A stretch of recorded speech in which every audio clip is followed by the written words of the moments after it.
শিলিগুড়িতে আয়োজিত হলো পশ্চিমবঙ্গ রাজ্য সরকারি কর্মচারী উত্তরবঙ্গ সম্মেলন। মতল পাহাড়, কালিম্পং, উত্তর ও দক্ষিণ দিনাজপুর জেলা সংগঠনের প্রতিনিধিরা এদিনের সম্মেলনে অংশগ্রহণ করেন।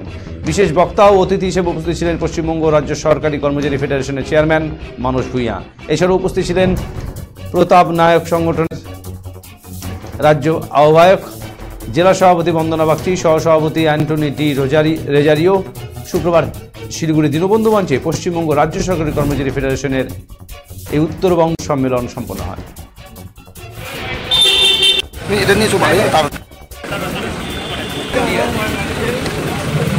কেন্দ্রের ডিএর সঙ্গে রাজ্যের ডিএর তুলনা করা উচিত নয়। কেন্দ্রীয় সরকারের একটা আলাদা রুলস অ্যান্ড রেগুলেশন আছে, আমাদের আলাদা রুলস অ্যান্ড রেগুলেশন আছে। আমাদের হাতে রিজার্ভ ব্যাংক নেই, আমাদের হাতে রিজার্ভ ব্যাংকের গভর্নরও নেই। আমরা ইচ্ছা করলে টাকা ছাপাতে পারি না।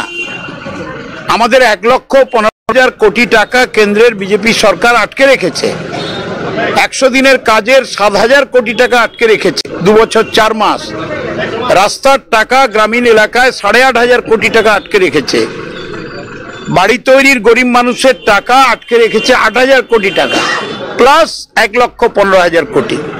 তবুও আমরা বলেছিলাম ফেডারেশনের পক্ষ থেকে যে উনি সব দিকে নজর রেখেছেন, সুযোগ পেলেই দেবেন। দেখুন 3-3-6 হয়ে গেছে। আগে পঞ্চম পে কমিশন, ষষ্ঠ পে কমিশনের 19 সাল অবধি তিনি দিয়ে দিয়েছেন 125% লিঙ্কড উইথ বেসিক পে। কর্মচারী যারা দেশকে ভালোবাসে, বাংলাকে ভালোবাসে, মা মাটি মানুষের সরকারকে ভালোবাসে, জাতীয়তাবাদে যারা দীক্ষিত, যারা ধর্ম নিরপেক্ষ, তারা আগে থেকেই টক করে ফুটছে। এটা নিয়ে তার লম্বা